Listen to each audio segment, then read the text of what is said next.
welcome. In today's video, I'll be making a turn-of-the-century shirtwaist. Appropriate for approximately 1897 to 1902. I'll be using the Victorian Dressmaker Volume 2 Outwear and Sportswear by Prior Attire to construct it. I hope you enjoy. The first step was cutting out my pieces from this lovely striped silk from the Aiea fabric Mart. This shirtwaist had 15 pieces. 2 fronts, 2 front yokes, a back yoke, 2 sleeves, 2 cuffs, 2 collars, and 3 plackets. I used the pattern straight from the book because Isabella's measurements are very close to my own corseted measurements. What you see me doing here is lining up the center back of the back piece as well as the back yoke. I then created an inverted box plate with the excess material in the back piece meeting at the center back. The back yoke was then sewn to the back piece. After those 2 pieces were sewn, I serged the edge to finish and iron the seam upwards and the pleat in place.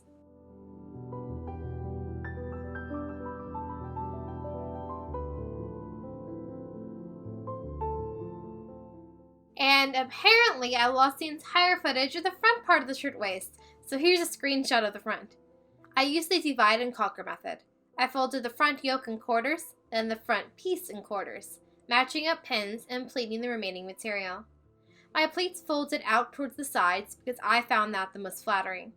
I then attached the front yoke to the front piece and serged to finish.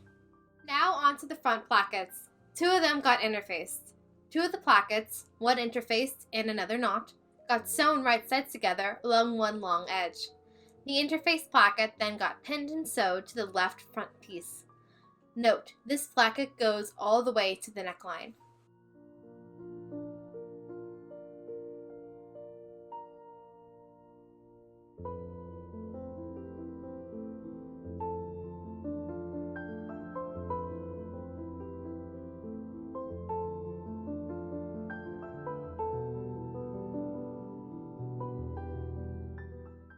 After the placket was sewn, the not interfaced portion was turned inwards and pinned, creating an extension.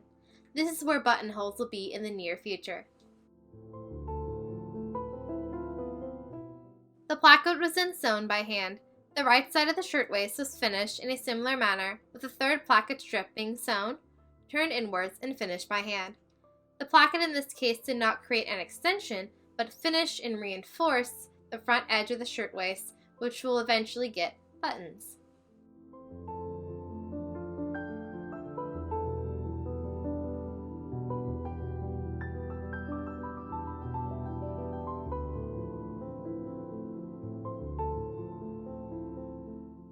The shoulder seams were then pinned, sewed, and finished via serger.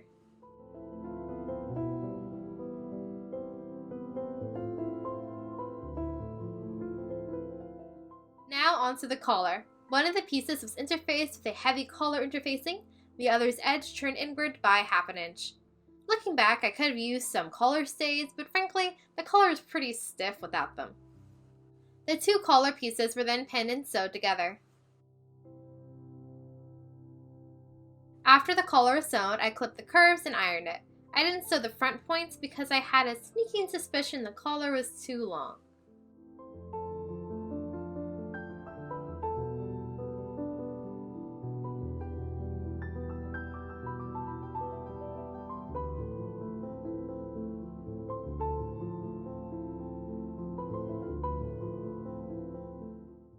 The suspicion was justified when I went to pin on the collar, which you see me doing here. Notice that the placket extension is finished independently. That is because it will lap under the shirtwaist. Therefore, I will sew the collar right up to the point where that extension starts.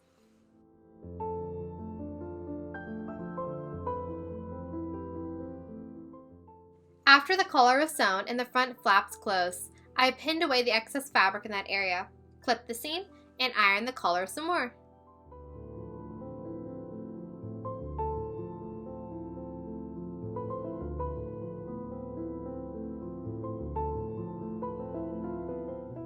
The collar was then finished by hand.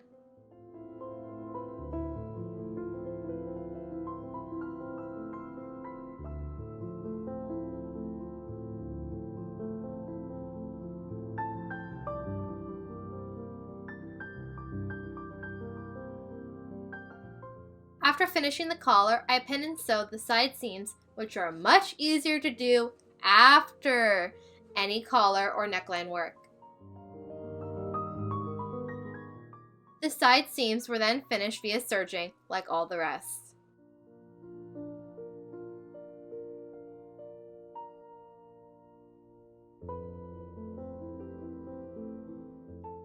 I then used a friction pen to mark a 3/4 of an inch hem.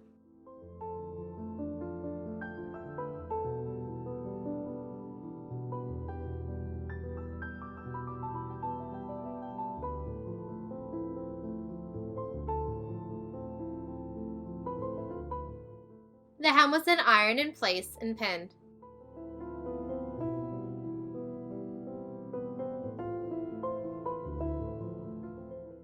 Since no one was going to see it, I sewed my hem by machine.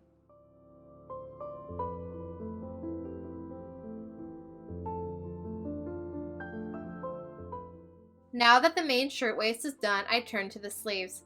Here you see me ironing the cuffs, one side of which were interfaced. The other's edge turned inwards by 1/2 inch.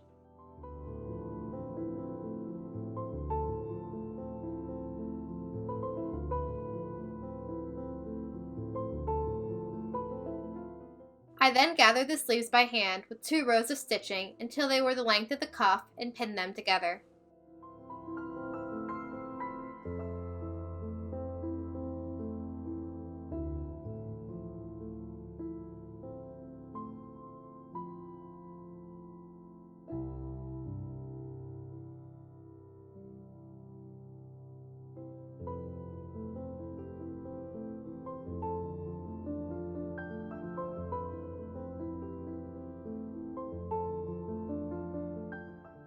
They were then sewed and the seam ironed towards the cuff. I then pinned the underarm seam. On me, the cuff circumference was enough that I can get the shirtwaist on without any need for cuff opening, so the sleeve construction was much easier.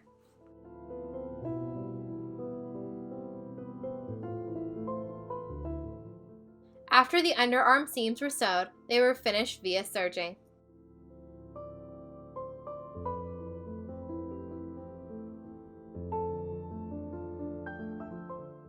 I then turned over the cuff piece that was not interfaced, pinned it, and finished it by hand.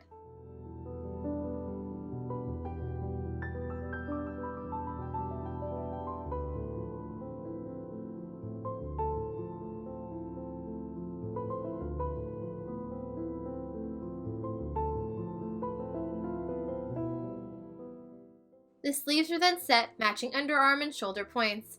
The excess was pleated, with pleats opening towards the back.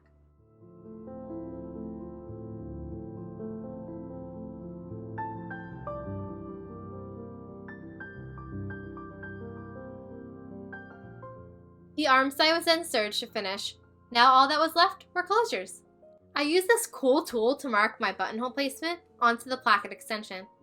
The buttonholes are going on this side so that the right side, with the buttons on the underneath side, will lap over, creating a seamless finish. I marked them with a friction pen.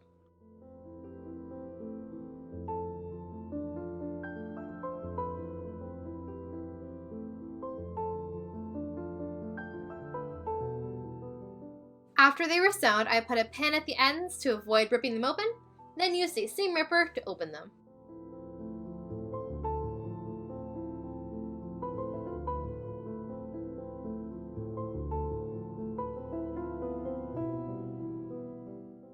I then used the buttonholes as a guide to mark button placement on the underside of the right placket. These buttons were sewed down by hand, being careful not to show stitches through on the right side of the material.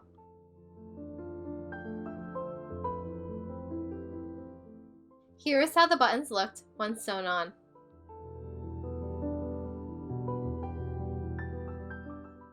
Here I am showing you the hook and eye I sewed to the base of the collar to prevent it from gaping open.